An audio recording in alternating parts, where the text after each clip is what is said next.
Monsieur le Président, à 2 heures du matin, que peut-on faire d'autre? Et avec son humour naturel, il me dit, mais on peut faire beaucoup de choses. À 2 heures du matin.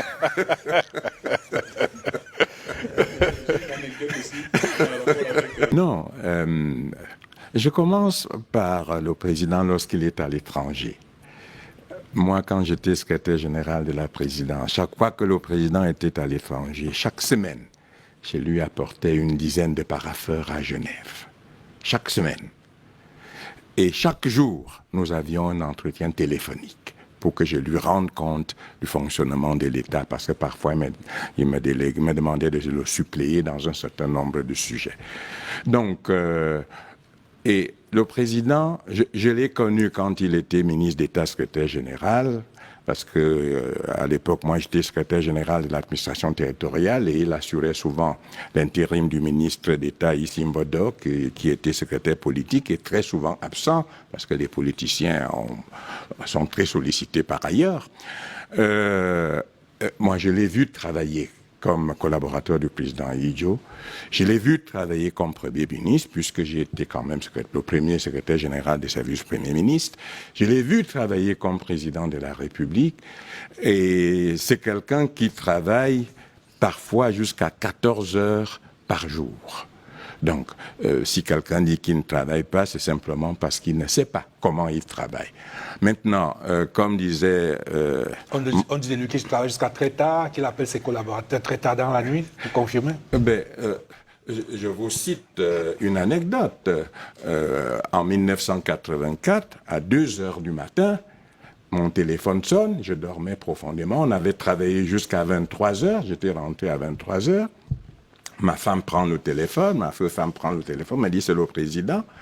Et la première question qu'il me pose, dit, mais monsieur Abouem, vous dormez déjà? Et monsieur le président, à 2 heures du matin, que peut-on faire d'autre? Et avec son humour naturel, me dit, mais on peut faire beaucoup de choses. À 2 heures du matin.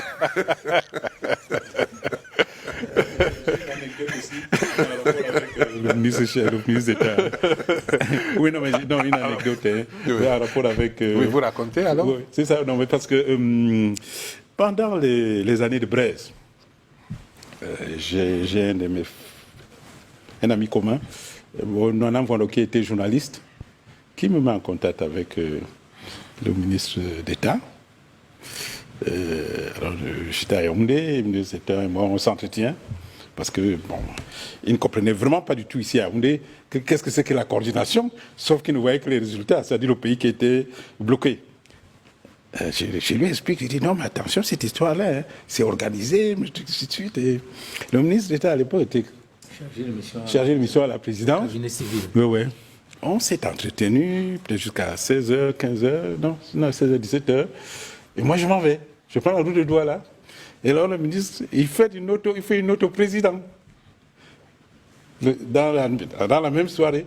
Et le président le rappelle à, je crois peut-être à 1h hein, du matin, pour lui dire, mais cette note-là, la personne avec qui vous avez causé, il est où? Il dit au ministre, mais il est reparti à Douala, mais il faut qu'il revienne.